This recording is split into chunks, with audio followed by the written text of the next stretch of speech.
Hey guys, and what's going on, and welcome back to a brand new video. Today we're doing a Champions League recap. The first game that we're going to cover is Borussia Mönchengladbach versus Manchester City. Manchester City came away with a 2-0 away victory. Even though they didn't play at Borussia Mönchengladbach Stadium, it had to be a neutral stadium, but they came away with the victory. Now let's talk about João Cancelo. What a player he is. Initially when they did a swap deal with him and Danilo, Man City paid 25 mil on top of the swap deal. I was thinking, that's a very weird transfer. Danilo was a capable fullback. They didn't need to spend an extra 25 mil getting João Cancelo, but how wrong was I? Actually, it was more of a win-win for both teams. Danilo's doing very well for Juventus. But anyway, let's get back to João Cancelo. What a player he is. Especially when he's playing on left back. He's able to cut inside, and those crosses, pinpoint accuracy.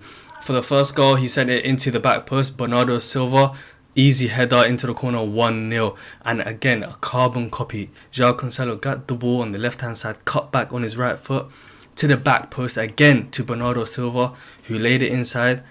And Gabriel Jesus bravely flicks it into the goal, 2-0. Gabriel Jesus, he had a great opportunity just before that where he capitalized on a weak back pass, got through one-on-one, just took his time, was not clinical or ruthless enough. I was thinking, wow, maybe Man City will not get the second goal. Maybe Borussia Mönchengladbach will continue defending how they are. Elvedi and Matthias Ginter defending very, very well. The entire team actually.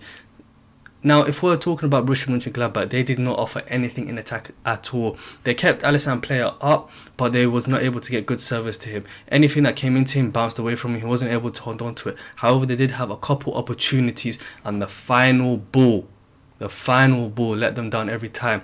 My favourite player of Borussia Mönchengladbach today was Zakaria. Zakaria, box-to-box midfielder. He held it down in the defensive end, and then once the opportunity came, he got forward. There was one opportunity where he could have easily put through Alisson Player to score, but the pass was too heavy, the chance was wasted, and that was that. Man City haven't conceded in the Champions League since the opening game against Porto. Now that is an insane record to me. Ederson had nothing to do until the 93rd minute. It was pretty much a routine save. He seemed pissed that he had to even make a save, honestly. But yeah, that was it. Man City looking like they were in cruise control. The difference for me is Man City's pressing. They choke you. They don't give you any space. They don't give you any time. They don't even give you any oxygen to breathe. They're on you that much. Yeah, Borussia Mönchengladbach couldn't deal with it. Any time that they got the ball, boom, Man City were on them, and they would give the possession back easily back to them, and they would be back to defending. One thing that I'd like to touch up on is, can we even call João Cancelo a fullback? The amount of times that you see him tucking into midfield alongside Rodri, getting forward through the middle is absolutely crazy. He's like a CDM, centre mid, left winger player. Like, he can't. One thing that I was thinking the entire game is, if João Cancelo moves into midfield and Laporte has to fill in, isn't that if Borussia Mönchengladbach were able to get on the ball and able to counter-attack, that might be an avenue where it could be fruitful for them. But because of Man City's pressing and João Cancelo's intelligence, there was never an opportunity to do so. Every time that he needed to be at left-back, where was he? At left back. Every time that Man City had the ball and they needed the extra man in midfield, where was João Cancelo? He's in midfield. When he needed to get up into the wing, where was he? He was there. So, what an amazing player he is. He's having an amazing season so far. Now let's move on to the other game of the day, which was Atalanta versus Real Madrid. Now, the most controversial part of the game happened at minute 17, where Mendy went through on goal and was taken out by the midfielder Remo Freuler. Some people think it's controversial. Me, however, I think it was a straight red. This is why. Because he was the last man, Mendy got the ball past him, and if he wasn't there, he would have definitely scored. He took the man out, no attempt to play the ball outside of the box. Definite red card in my opinion. And that's when the tie got changed. Real Madrid had plenty of possession. They finished the game with 69% possession. They had plenty of chances, 19 shots today, even though they only had 4 on target. But the goal came 4 minutes from time on the 86th minute.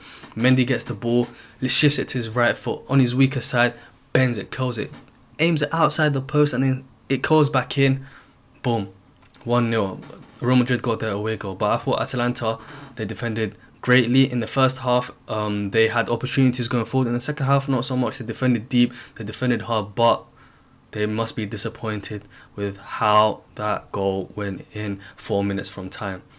Man City are steamrolling everyone. They seem to be the bookmakers' favourites to win the Champions League. However, we have to remember, last year they were one of the favourites as well. And where did they go out? In the last 3 seasons, they went out in the quarter-final stage.